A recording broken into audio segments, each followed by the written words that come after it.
Satu-satunya cara untuk mencapai yang mustahil adalah dengan percaya bahwa itu mungkin. Charles Kingslake.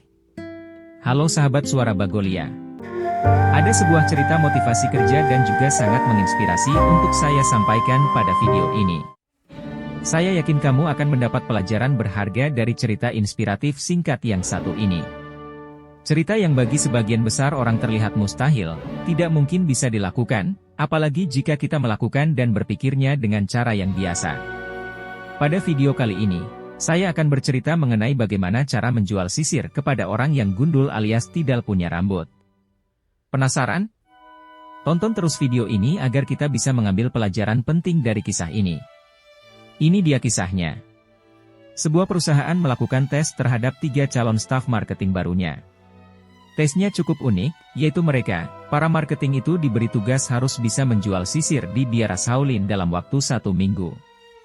Hal ini tentu saja sangat menantang karena seperti kita tahu, para biksu Shaolin semuanya berkepala gundul dan tidak membutuhkan sisir.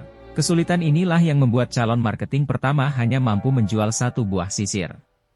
1 sisir itu pun terjual karena salah satu biksu merasa kasihan, saat melihat si marketing pertama terus-menerus ditolak oleh teman-temannya saat menawarkan dagangannya. Berbeda dengan calon marketing pertama, calon marketing kedua berhasil menjual 20 sisir. Si marketing kedua tidak menawarkan sisir kepada para biksu, melainkan dia menawarkan sisir itu pada para pengunjung biara yang memang banyak datang ke sana. Mengingat angin di sana memang cukup kencang, sering membuat rambut para pengunjung menjadi acak-acakan. Dan membutuhkan sisir untuk merapikannya. Lalu bagaimana dengan calon marketing ketiga? Apakah dia juga berhasil menjual sisir tersebut? Tentu itu menjadi pertanyaan kita bersama. Apakah dia berhasil menjual sisir di biara Shaolin itu atau gagal juga? Wu tidak disangka ternyata calon marketing ketiga berhasil menjual lebih dari 500 sisir.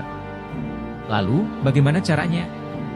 Saat datang ke biara Shaolin yang dia temui pertama kali adalah kepala biara. Ia meyakinkan kepala biara bahwa sisir dagangannya sangat bagus untuk dijadikan souvenir atau cindera mata. Dia meyakinkan bahwa sisir adalah salah satu benda yang selalu digunakan orang setiap hari. Dan pengunjung akan selalu ingat dengan biara Shaolin saat mereka menggunakan sisir souvenir dari biara tersebut.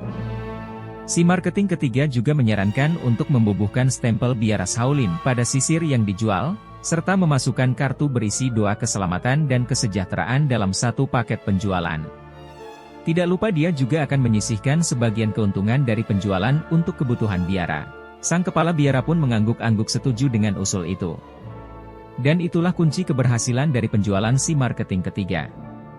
Sahabat Suara Bagolia, seringkali kita hanya berfokus melihat keadaan, kesulitan ataupun rintangan yang kita hadapi, dan menganggap itu merupakan penyebab dari kegagalan yang kita alami.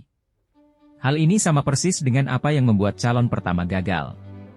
Dia merasa sangat sulit menjual sisir di biara Shaolin yang berisi biksu yang gundul, tidak memiliki rambut. Calon kedua lebih kreatif dengan menjual sisir kepada para pengunjung biara. Namun dia masih terpaku pada fungsi sisir yang merupakan alat merapikan rambut. Sementara calon marketing ketiga berpikir di luar kelaziman.